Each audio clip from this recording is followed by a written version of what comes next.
I'm Candace Bohannon. I'm a solutions architect at AWS, and today we are here in New York City at the Women of the Cloud event.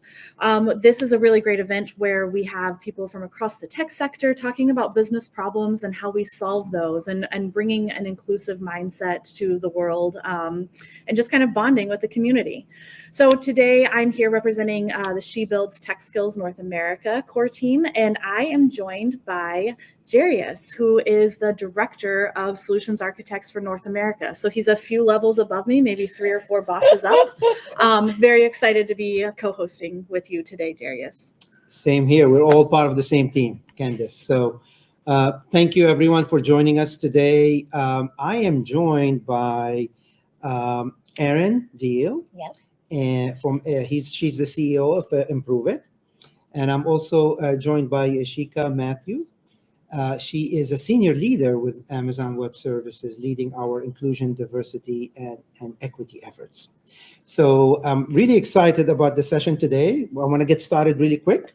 Maybe I'll start first for my first question is, share with us, first of all, what do you do? What's your current role? Okay, so we're starting. I know you're leading our inclusion efforts, but let's start with that. Yeah, sure. So my pronouns are she and her. I am the Inclusion, Diversity, Equity Leader for what we call our worldwide commercial sales organization. Mm-hmm. I'm based in the New York area, and I have the privilege of being able to help our organization be more inclusive and also help to continue to strengthen and build a more inclusive culture. That's awesome. Thank you for that. Erin, we'll go to you. Yeah, so I'm so excited to be here with my new friend and with you all. So thank you so much. But I am the founder of a company called Improve It, and we use improv comedy to train professionals on power skills. So things like leadership, presentation skills, team building, effective communication. I'm based in Charleston, South Carolina, but our company is all over. And it's so fun to be here with this amazing organization. You do amazing work, and just thrilled to be able to have this conversation. Awesome. Well, glad to have you both. All right, so let's start. First question here. What really attracted you to come to our event today here? This is the AWS New York Summit.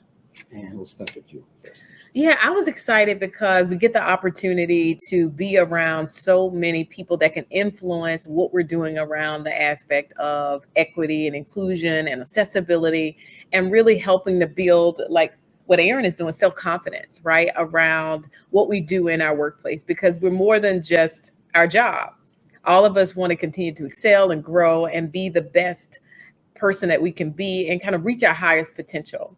And so the opportunity to be able to do that and be around other like-minded people attracted me, and I was excited to be around such positive and great energy to be able to do that. I'm gonna hug her. That's I'm gonna hug her. Yeah, and I think the same thing. I think I was attracted to this as well, just because when you get like-minded individuals in a room who deeply care about their communities, their cultures, they want to impact their cultures in a meaningful way. They see the world as an opportunity to create positive change. When I knew about the theme of this conference, when I knew that this was an event to help people stand tall in their power, I said, sign me up. I'm coming and I'm speaking and we're doing stuff together. So this was really empowering, and to witness the room from the stage was awesome. It was such a positive force of energy in that audience. It felt so good. And I'm just grateful to get to know people like Yashekia and yourselves to be able to stand here and have this conversation. That's awesome. That's awesome. Right. So from your perspective, why do you think it's important to have women represented in technology, in this technology sector that we're in? Yeah. When you think about it, everything that's made, right, comes from people who are inventing products. So if you don't have diversity of thought, if you don't have diversity within the products, we're not going to have the voice. We're not going to be able to really cater to a broader set of individuals. So having representation allows us to make better products that fit the majority of society versus kind of catering to certain people. that's the benefit of being able to do things like that, and being able to also make sure that voices are represented. Features that we do in our products, that they represent the voice of more people and not just a small percentage of the people that may be using them. Got it. That's nice. Erin, you want to add to that? Yeah, I'll add to it. I mean, 51% of the population is women. And so it's so important to have a seat at the table. I always say, if you don't have a seat, bring a folding chair. But have a seat at that table. So when people, and I use this theory of yes and in improv a lot. So that's what I told Yashekia I was going to do here today, was just yes and. Yes. But really, it's about having those people have a seat at the table, all different minds, all different walks of life. But from a women perspective, I really think it's important for women to have a voice, to feel seen, to feel heard, to feel valued. And then when those things happen, they're empowered to do more things, and they can encourage future generations to do those things. So I think not only is it important for today, but it's important for, like, I just had a photo session with a woman who brought her daughter here, her 16-year-old daughter. This is important work for her to be a part of and to know exists, and for her to know, hey, when I'm done with school, this is an opportunity for me to stand strong in my own confidence and to be able to have a voice. I think really matters in all industries, but especially tech, because we use tech every single day. I mean, it's in the palm of our hand. We do. I agree. So maybe to extend on that a little bit, and would like for you to elaborate a bit more. So, Erin, you work with a lot of companies. Yashekia, you do work with a lot of teams here at AWS. So as you're working with them and advising them, how do we make sure that as we make decisions, there is that diverse perspective that's included as we make, like, how do you, maybe part of it is how you guide leaders. I need help myself, as a leader here at Amazon, to make sure that we take that diverse perspective in. What are some of maybe the techniques and the things that you do to help? Yeah, I have two things. And I always tell anybody that's either you're new to something or you feel like you know everything, still do these two things. Listen, ask questions. If you are open, right, and you're always constantly learning and being curious, then you'll do those two things. You'll listen. You won't think that you already know everything. You will be inquisitive. You will ask questions because you know that there's more to learn. So my perspective around how do you continue to evolve is you listen and you ask questions. And if you do those things, you'll realize you're not the smartest person in the room. None of us are, right? And other people have things to teach us, and they have things that they can show us. And if you walk into any situation with that perspective, then that allows you to be able to be more open and allows you to be more receptive to others' opinion. And it welcomes the diversity, because then you're more open. You will have an opportunity to talk to someone that you may not have spoken with. And you'll say, wow, that person really was thoughtful about that comment that they made. Wow, that was a great answer to this question. Let me learn more about them. Let me hear more about them. And then it opens your mind up to who has knowledge, who has information. And that then allows you to be a more inclusive leader. Love that. Listen and learn. Erin, anything? Yes. Okay. I'm going to yes and you. Let's go. Okay. Because with the listen, I love that because I lead a team, right? There's an acronym. I also love acronyms. There's an acronym that goes along with this called WAIT.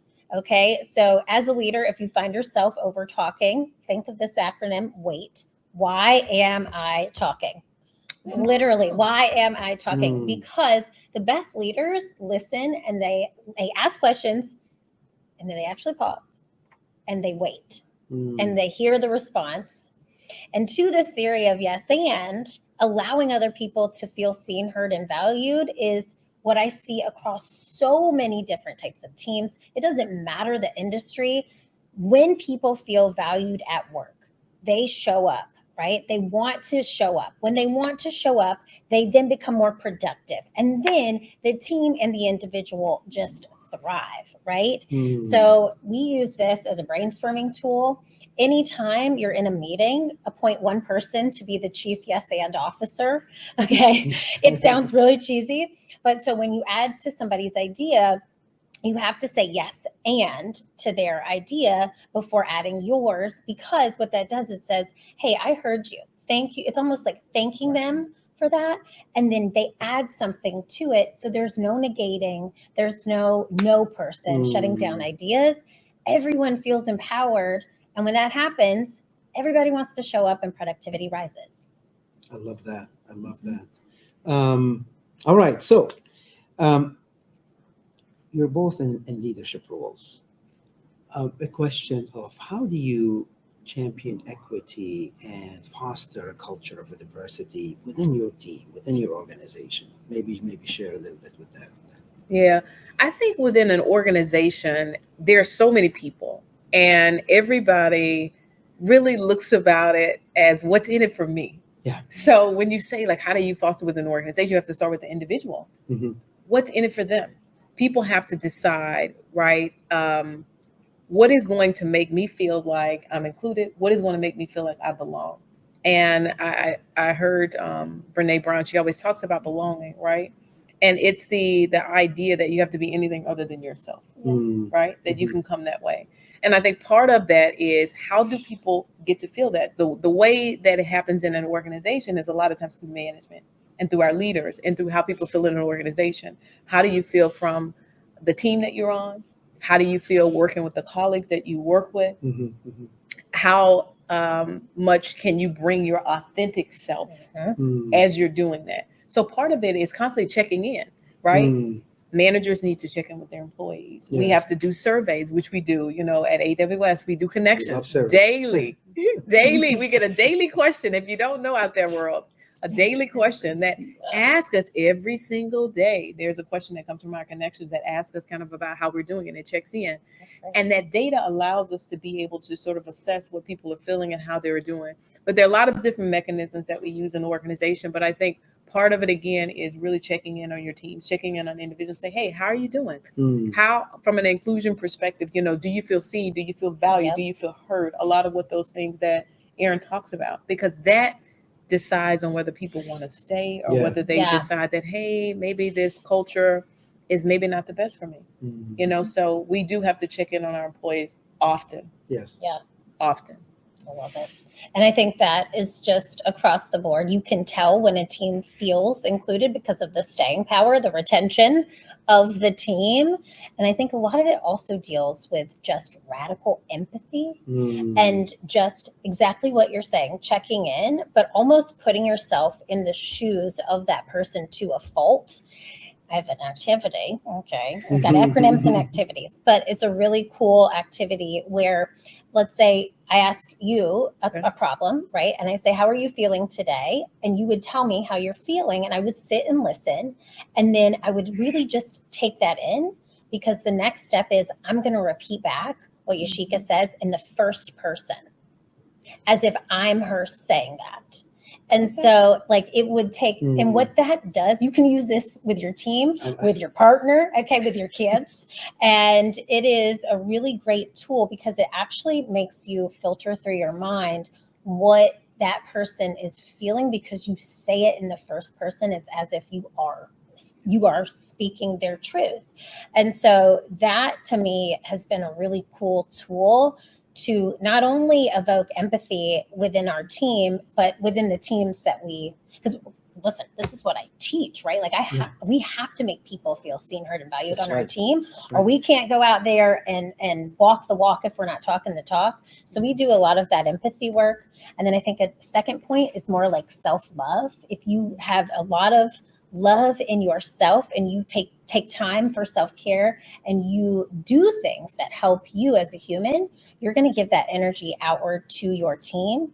And that's going to attract and magnetize the people in your culture, because they feel like they're being taken care of because you're taking care of you. So I really think it all starts with you, the leader. Yeah, 100%. And there's a lot that I'm learning here, and thank you for that. Maybe last question, we'll close with this. In your opinion, what are some of the most pressing issues that women still face in this technology sector that we're in? And if you maybe have any recommendation on steps we can take to address those. Yeah. What I would say is around representation when it comes to management, because if we can help accelerate the rate that women become managers, then we have an opportunity for those women to help grow other women into managers. You know, Mhm. research has shown that we see in the McKinsey workplace study that 86% of women compared to men in just across all industries. But when you get in the tech sector, Yes. there's like 52% compared to 100 men managers. Yes. So if we can start to kind of think about, we lose ground, women lose ground when when they become a manager.